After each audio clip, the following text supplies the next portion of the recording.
When I saw his picture on TV, the hair on my arms and the back of my neck would stand up. I truly believed he was the man who assaulted me. 18 years after a jury sent Steven Avery to prison on the force of her identification, DNA determined she'd blamed the wrong man. We learned that a young boy that lived in our neighborhood went to police and reportedly said that he had witnessed this crime. And these assailants were myself and my two friends. Couldn't cry. This is Daniel Villegas. This clip is from his 2018 retrial, which took place in El Paso, Texas. On Friday, April 10th, 1993, two teenagers, Armando Mando Lazo and Bobby England, were shot to death in a drive-by shooting in El Paso County. 16-year-old Daniel Villegas could not have known that his life would be forever changed when he was arrested for this murder and coerced into making a false confession after detectives threatened him. Although he tried to recant his story afterwards, it was too late. It would serve as a key piece of evidence for the prosecution. His first trial ended in a hung jury, but in his second trial in 1995, he was convicted of capital murder and sentenced to life in prison despite having absolutely no physical evidence against him. I've been beat down by the law so much, going appeals failing, appeals after appeals failing, no one listening to you. In his quest for justice, he found John Mimbella, a construction businessman who became a leading voice for Villegas' release from prison. After spending 18 years in jail, the verdict was thrown out. Despite uncertainties, Villegas embraced what could have been his last opportunity to live life as a free man. He married and started a family while out on bond. Eventually, the case would go to trial a third time.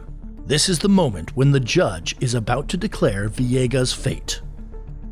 In the District Court of El Paso County, Texas, 409th Judicial District, the State of Texas versus Daniel Villegas, number 94-0D09328. Verdict Form B. We, the jury, find the defendant Daniel Villegas not guilty of...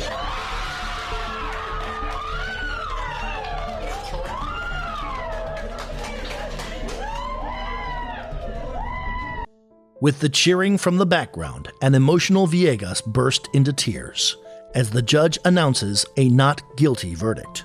Villegas is now a free man. You are free to leave. Good luck to you, sir. Finally, destiny allowed him to return to his family after a prolonged fight for justice.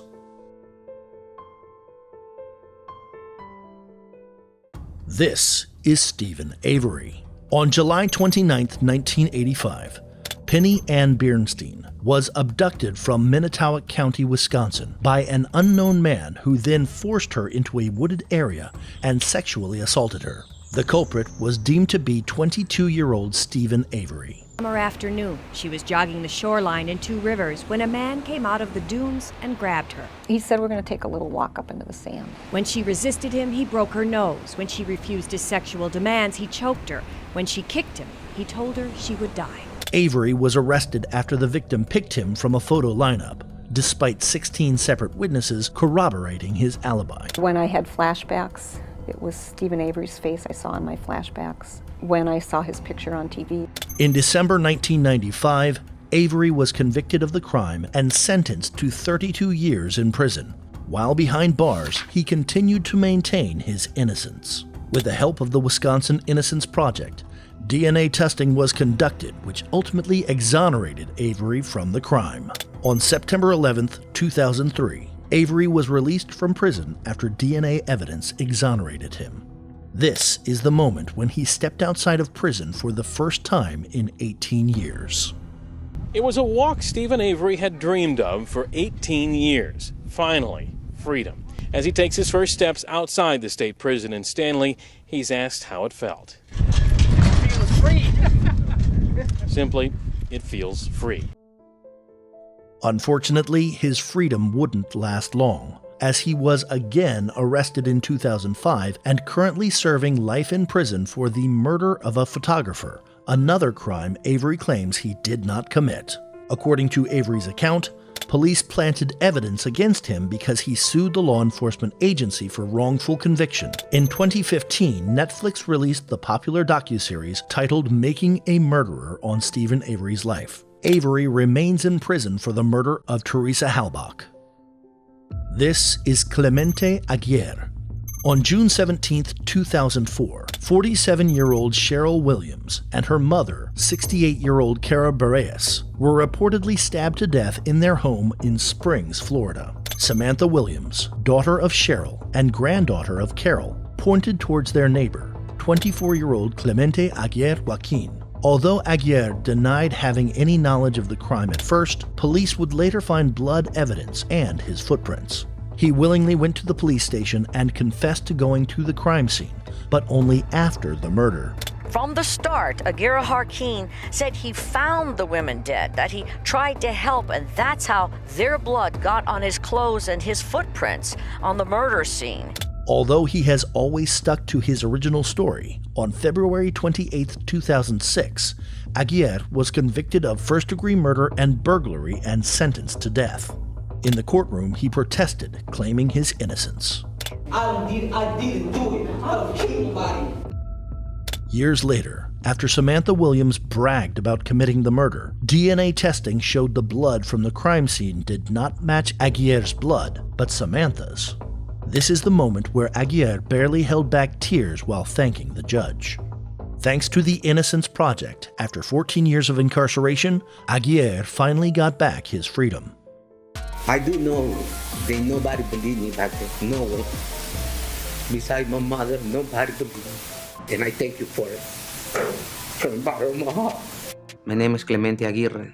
I'm from Honduras. Thanks to God and the Innocence Project who fought for my freedom. 10 years, 3 months of them in death row. But today is a brighter day, a new day, and I got good hopes for the future. This is Kwame Ajamu. On May 19, 1975, Harold Franks, a money order salesman, was murdered during a robbery at a small grocery store in Cleveland. 17-year-old Kwame Ajamu, known as Ronnie Bridgman at the time, was arrested and charged with the robbery and murder, along with his brother, Wiley Bridgman, and a neighborhood friend, Ricky Jackson. During the trial, they all provided credible alibis, yet all three were sentenced to death. Sometime later, their sentences were commuted to life. In 2003, after 28 years, Ajamu was paroled and released from prison, but the stigma surrounding his conviction still permeated his life. Jackson and Bridgman were still in prison. In 2014, Eddie came out saying he was coerced to lie about witnessing the crime. One 12-year-old boy who recently came forward and said he lied. I felt extreme pressure from detectives to describe a crime I never saw. The sole evidence from prosecutors that sent 3 innocent men to death. This is his reaction upon hearing he has been exonerated from the crime, a moment he feared would never arrive. The case, it is dismissed against Mr. Ajamu, and the original conviction is, in fact, vacated.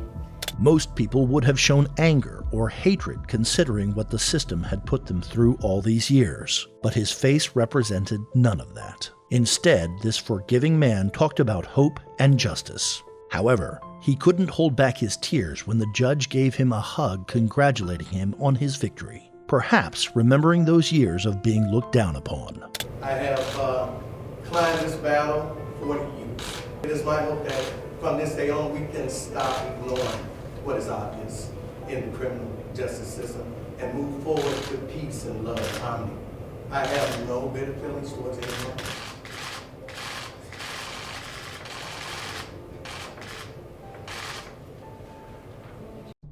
This is Ricky Jackson, the man who went to prison along with Ajamu and Bridgman for a crime in which he had no involvement.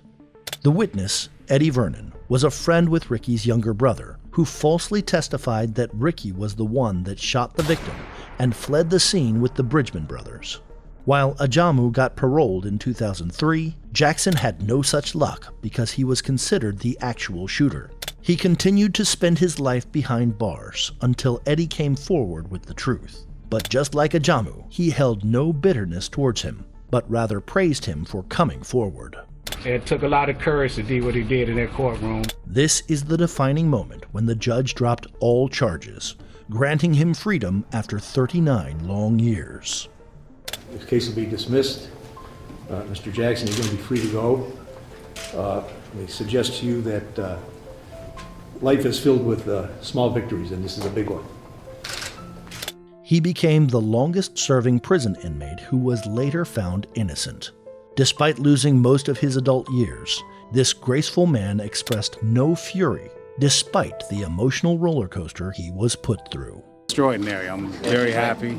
Needless to say, words can't express how I feel right now. I'm just glad to be out, glad to be a free man. What are you going to do today? Where are you going to go? Wow. I mean, you sit in prison for so long, you think about this day, but when it actually comes, you don't know what you just want to do something, besides what you've been doing for 39 years.